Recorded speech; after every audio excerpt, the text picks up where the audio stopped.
요엘 2장 15절부터 21절 말씀. 너희는 시온에서 나팔을 불어 거룩한 금식일을 정하고 성회를 소집하라.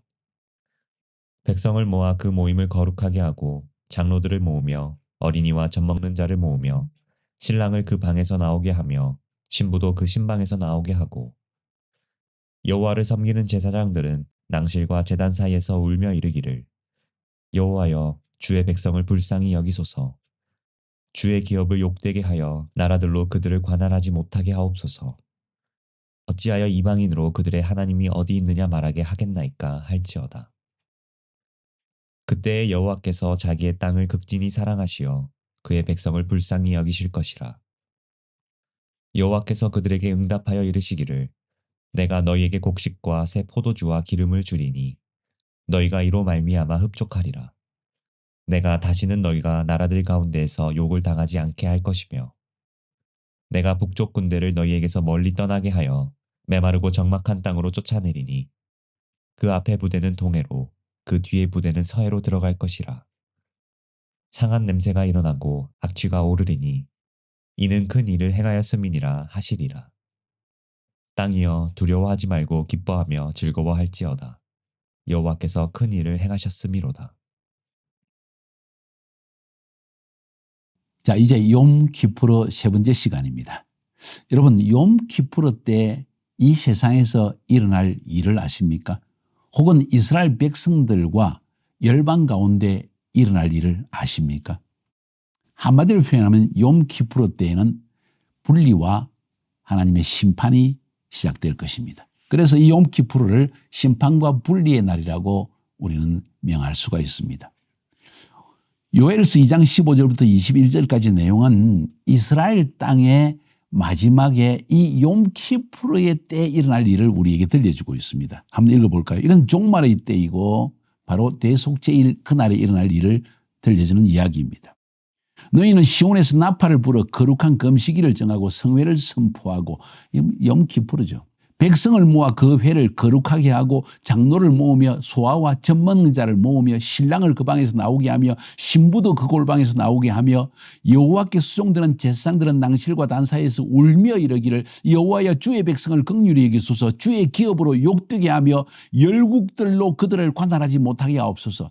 대속죄일에 이스라엘 땅에 엄청난 재앙이 임했다는 것입니다. 열국이 이스라엘을 지금 공격하고 있는 상황을 설명해 주고 있습니다. 그래서 이 이스라엘 백성들이 너무나 깜짝 놀라서 하나님께 금식하며 애통하며 나아가는 그 모습을 보여주고 있습니다. 마침 욤 키푸르 때 이스라엘 백성들, 유대인들은 욤 키푸르에 함부로 움직이지를 못합니다. 이래서는 안 된다고 하기 때문에 그때를 틈타서 열국이 침공을 했다는 것입니다. 바로 그날에 하나님께 애통하며 나아갑니다. 그 이야기를 들려주고 있는 거예요. 이 이야기가 사실은 스가랴서 12장 마지막 부분에 나오는 이야기와 똑같고 13장 1절, 스가랴서 13장 1절에서 그날에 하늘에서 샘이 열린다. 죄를 씻는 샘이 열린다. 대속죄일이 된다는 거예요. 자, 그건 나중에 종말의 이야기를 할 때 들려드리기로 하고, 어찌하여 이방인으로 그들의 하나님이 어디 있느뇨 말하게 하겠나이까 할지어다. 이방인들이 지금 침공하고 있으니까요. 그때 여호와께서 자기 땅을 위하여 중심이 뜨거우시며 그 백성을 긍휼히 여기실 것이라. 여호와께서 그들에게 응답하여 이르시기를 내가 너희에게 곡식과 새 포도주와 기름을 주리니 너희가 이로 인하여 흡족하리라. 내가 다시는 너희로 열국 중에 욕을 당하지 않게 할 것이며, 다시는 마지막 심판에 대한 이야기입니다. 다시는 열국이 심판하지만 너희를 공격하지 못하게 하겠다. 열국을 심판하겠다는 이야기죠.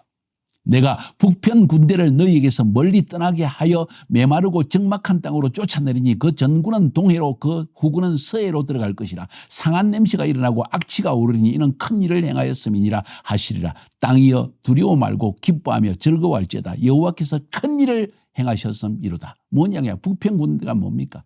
에스겔서 38장 39장에서 말하고 있는 곡과 마곡의 전쟁에 대한 이야기입니다.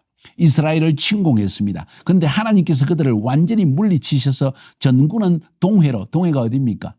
사해바다입니다. 후군은 서해로, 서해는 어디입니까? 지중해입니다. 완전히 그 물속에 침몰당하고 패배당하는 모습을 들려주고 있습니다. 언제? 대속죄일에.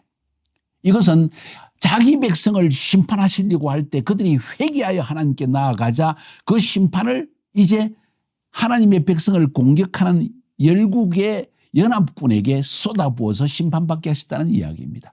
그 다음 이야기 한번 들어볼까요? 그 다음 이야기는 이사야서 52장 15절에 나옵니다. 후에는 그가 열방을 놀릴 것이며 열왕은 그를 인하여 입을 봉하리니 이는 그들이 아직 전파되지 않은 것을 볼 것이요 아직 듣지 못한 것을 깨달을 것임이라 하시니라. 뭔 이야기입니까? 이 모습을 보고 열방이 너무나 깜짝 놀라서 바로 이 일이 예수 그리스도로 말미암아 예수를 대적하는 자, 하나님을 대적하는 자에게 일어난 일이라는 것을 깨닫게 된다는 사실을 성경은 말해주고 있다는 것이죠. 다시 말해서 욤키푸르 대속죄일은 단순히 하나님의 택한 백성의 죄를 사하여 주시는 날일 뿐만 아니라 동시에 믿지 않고 하나님을 대적하는 심지어 믿는 자들도 하나님의 말씀대로 행치 않는 자를 심판하시려고 할 때 회개하면 용서하시고 그런데 믿지 않는 열방을 하나님께서 마지막 심판을 하시는 날, 분리시키시고 심판하신 날이라는 것을 성경은 말해주고 있습니다. 그 날이 곧 온다는 것이죠. 멀지 않았다는 것이죠. 이 날에 심판과 동시에 공중에서는 혼인잔치가 동시에 이루어집니다. 계시록 19장 14절부터 16절까지 보니까 하늘에 있는 군대들이 희고 깨끗한 세마포를 입고 백마를 타고 그를 따르더라. 그의 입에서 이한 금이 나오니 그것으로 만국을 치겠고 친히 저희를 철장으로 다스리며 또 친히 하나님 곧 전능하신 이의 맹렬한 진노의 포도주 틀을 밟겠고 심판의 포도주를 의미합니다. 그 옷과 다리에 이름 쓴 것이니 만왕의 왕이요 만주의 주라 하였더라. 예수 그리스도의 공중 재림과 동시에 하늘에서는 혼인잔치가 벌어지고 땅 밑에서는 포도주 접틀을 밟는 것처럼 하나님의 심판이 이루어지고 있다는 사실을 우리에게 말해줬습니다. 그래서 결국 원수는 멸망을 당한다는 것이죠. 바로 이 욤키푸르 시즌에 이 추수가 일어난다는 것입니다. 하나님의 백성은 포도주의 잔을 들고 기뻐 즐거워하는 공중에서 이 혼인잔치가 벌어지고 땅 밑에서는 그 포도주를 만들기 위해서 포도즙틀을 밟는 열국에 대한 심판이 주어지는 때가 바로 이때라는 것을 하나님은 우리에게 말하고 있는 것입니다. 이게 바로 나팔절부터 욤키푸르 기간까지 이 나팔절에 시작해가지고 욤키푸르 시간에 완성되어질 하나님의 심판에 대한 이야기를 들려주는 것입니다. 그러니까 이 욤키푸르의 시즌, 욤키푸르의 날은 어떤 날인지 아십니까? 심판과 구원이 동시에 이루어지는 때이다. 하나님의 백성은 구원을 받을 것이요. 왜? 죄사함을 받는 그 날인 거예요. 예수의 피로 말미암아 죄사함을 받는 날이고 하나님을 믿지 않는 열방 민족들 또 혹은 형식적으로 교회 다니는 자들에게는 하나님의 엄청난 진노의 포도주틀을 밟는 것처럼 심판을 받는 날이 된다는 거예요. 그래서 그 날은 분리의 날이 되어집니다. 자, 그 분리의 날에 대한 이야기를 예수님께서 우리에게 들려주고 있거든요. 마태복음 25장 31절부터 46절까지의 내용입니다. 인자가 자기 영광으로 모든 천사와 함께 올 때에 자기 영광의 보좌에 앉으리니 모든 민족을 그 앞에 모으고 각각 구분하기를 목자가 양과 염소를 구분하는 것 같이 하여 양은 그 오른편에 염소는 왼편에 두리라. 그때의 임금이 그 오른편에 있는 자들에게 이르시되 내 아버지께 복받을 자들이여 나와 창세로부터 너희를 위하여 예비된 나라를 상속받으라.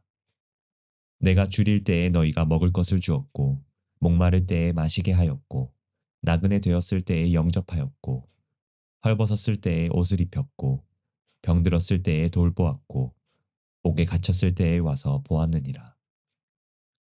이에 의인들이 대답하여 이르되 주여 우리가 어느 때에 주께서 줄이신 것을 보고 음식을 대접하였으며 목마르신 것을 보고 마시게 하였나이까.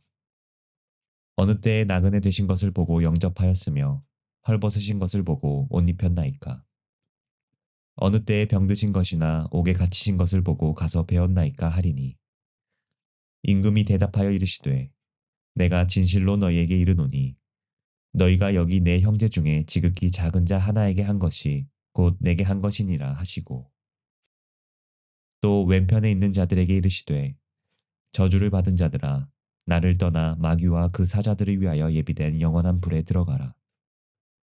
내가 줄일 때에 너희가 먹을 것을 주지 아니하였고 목마를 때에 마시게 하지 아니하였고 나그네 되었을 때에 영접하지 아니하였고 헐벗었을 때에 옷 입히지 아니하였고 병들었을 때와 옥에 갇혔을 때에 돌보지 아니하였느니라 하시니 그들도 대답하여 이르되 주여 우리가 어느 때에 주께서 줄이신 것이나 목마르신 것이나 나그네 되신 것이나 헐벗으신 것이나 병드신 것이나 옥에 갇히신 것을 보고 공양하지 아니하노이까. 이에 임금이 대답하여 이르시되 내가 진실로 너희에게 이르노니 이 지극히 작은 자 하나에게 하지 아니한 것이 곧 내게 하지 아니한 것이니라 하시리니 그들은 영벌에 의인들은 영생에 들어가리라 하시니라.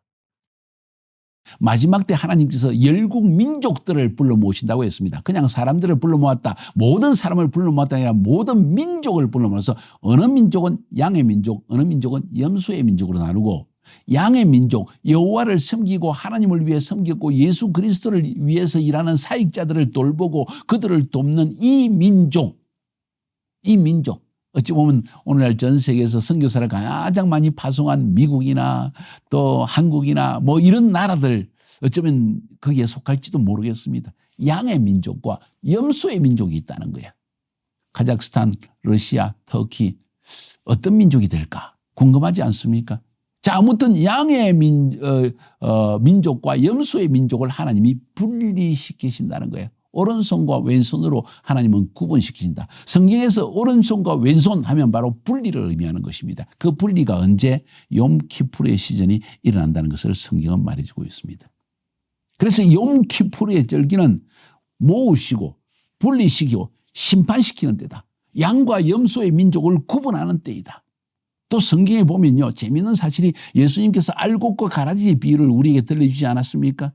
언제 그 일이 일어납니까? 나팔절 시즌부터 마지막 나팔을 부는 그때부터 시작해가지고 분리가 시작되어집니다. 알곡과 가라지는 분리되기 시작합니다.